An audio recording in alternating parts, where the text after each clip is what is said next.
Hey guys, this is Save, and today we're going to be talking about the item builds for Tusk. Alright guys, so some of the ways that I like to start building Tusk, I choose from three paths on where to go, or I choose from three different item builds. The first one being a more stable one. I like to go for 2 branches, 2 clarities, Orb of Venom, and Tangos. What I like to do with this item build is this is more of a stable item build. You have clarities, so you won't have to really worry about your mana usage in the early game. And also you have iron branches, giving you a little bit more stats, and also you'll be able to transition that into a wand if you want. So another build I like to go for, guys, is 1 iron branch, clarity, smoke of the seat, orb of venom, and tangos. The purpose for this build is that you're going to be wanting to use that smoke at some point in the early game to be getting a kill. So my thought process behind getting this build is I'm buying this smoke with the intentions that I will be able to get a kill or get something from it. And the last build that I like to go for on Tusk is Clarity, Healing Cell, Orb of Venom, and Tangos.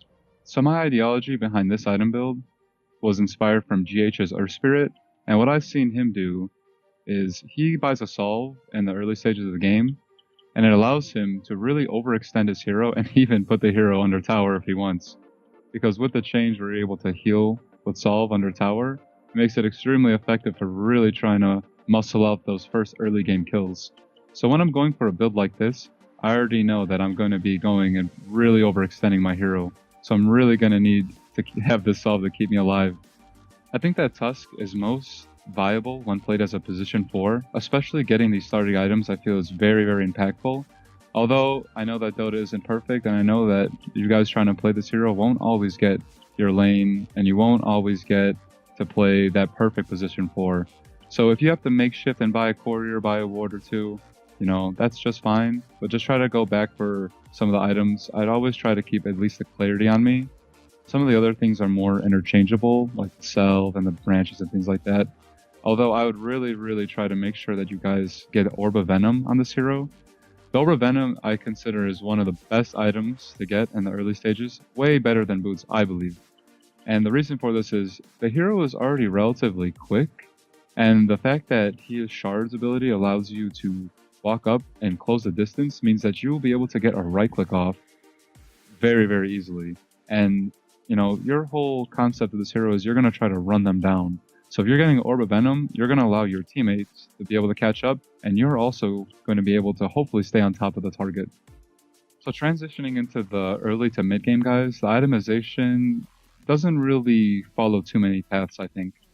Obviously, you guys are going to want to get your boots as soon as possible, and when you guys upgrade your boots at some point, that is going to be off of your own decision. I could steer you in the right way on saying when you think you need to get them, but ultimately the decision is yours. Arcane boots, what you want to do for arcane boots, and the reasons why you should be getting them, is if your team needs that mana and they're lacking some sort of source on where to get it, I think it's good to itemize in that direction. Alternatively, you could get tranquil boots, and this is good for just sustaining yourself and being able to move around the map quickly. With buying clarities throughout the game is definitely something that I do all the time. So if you decide not to get arcane boots, make sure that you do have some clarities on you, because you will run into mana problems with this hero. So some of the items that are also good to get between like the 1 to 10 minute mark would be a magic stick, or you could even get a magic wand. I think that windlace is really good too if you need, because just having that mobility on Tusk is really, really good, since you're going to need to be, you know, effectively moving around the map and ganking. Items such as Infused Raindrop are also good to get on Tusk, depending on if it's needed. So, for example, if they have heroes that obviously have high magic nuke, then that's obviously very good to get. But also, you have to think about how these items transition. If you started with the original build that had the 2 branches, you might be more inclined to finish your wand, and I think it's really, really good to think like that. Alternatively, some of the items I also like to really build on Tusk are Urn and Medallion of Courage. For the reason that those items are very effective. Urn obviously for healing your team, and a Medallion for obviously being able to get kills and having that potential to do Roche earlier in the game. So the way that things are in Dota now is both of those items actually are able to be built into something else later in the game, which is really effective. The way that Spirit Vessel is and the stats that it give are really good for Tusk, and also being able to upgrade that medallion into Solar Crest is also really good. Now, guys, it's kind of unrealistic to get both because I think that there's better items to have than both. So what I usually like to do is think about which one is going to be more effective for the game that I'm currently playing, and usually just go for that one. Alright guys, so once you get those items out the way and you're transitioning into the later stages, I'd say around, the 10 to 20-ish minute mark, you're going to be looking to get in some bigger items. One of my favorite items on Tusk has to 100% be the Blink Dagger. I believe that this is the single most effective item and literally should be almost always bought on this hero. So having Snowball is extremely effective not only for just the mobility factor, but in cohesion with your spells, it makes that item extremely overpowered, and it really does show and bring out the complete effectiveness of this hero. So for example, guys, being able to hide with your Blink Dagger and stand behind your cores as they get gone on can really, really just turn the whole game around. So for example, Legion Commander, let's say he goes and he blinks in on your core. Obviously, if you just walked up to snowball them, obviously you might get crowd controlled on the way there. Being in position to just blink on top of your core, snowball, pick him up, that is insane because you're able to effectively disengage the duel and potentially able to re-engage the duel and buy time for your team to catch up and turn the fight. Now, understanding your role and understanding what you need to do in that game is also going to depend on what items you're going to build other than that Blink Dagger. So after you get the Blink Dagger, you're going to be needing to look into what to get next. And that really stems out from what you kind of need for your team at that time. So if you're caught in a situation where you have dots on you and you're not able to get off much, or you need a way to peel, I like to go for Yules because not only does it give you movement speed, but it also gives you an insane amount of mana regen, and it also gives you ability to crowd control more, which is really, really great. Alright, so some of the items that we're going to talk about are Lotus Orb and Heaven's Halberd. These are situational items for Tusk.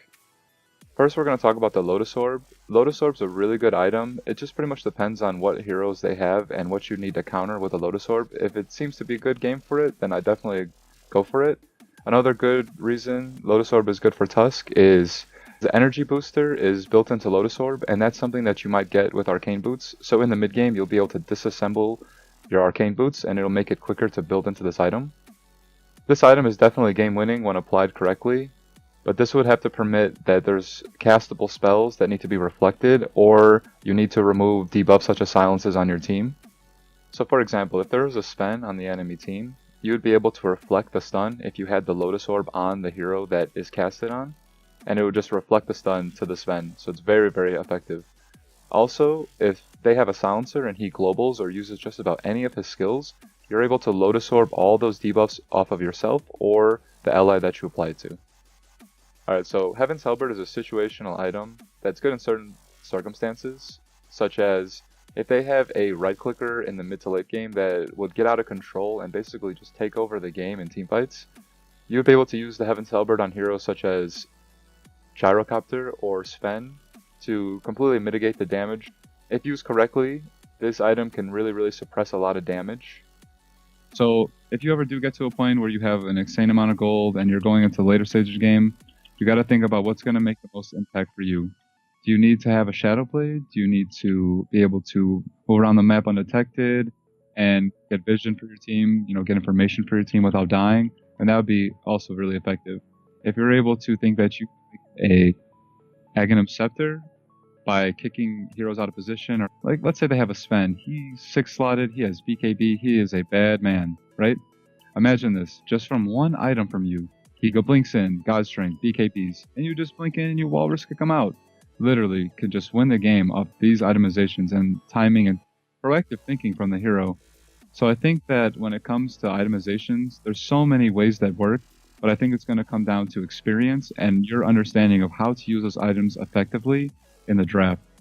I think that it becomes more cookie cutter in the later stages of the game, as opposed to the 1 to 30-ish minute mark, where you know that the items that get on the hero are pretty stable and pretty standard through and through.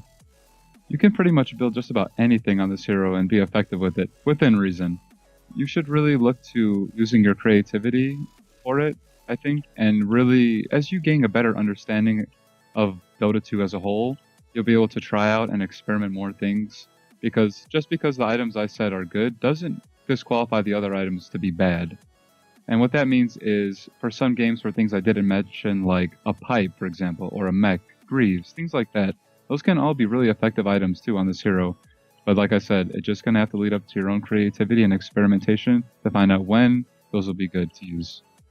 Alright guys, to sum it up, I think that you should almost always be buying a Blink Dagger on this hero. I just feel that the effectiveness with the hero itself is borderline busted. It's just the amount of possibilities that you can do with it is literally, it's insane.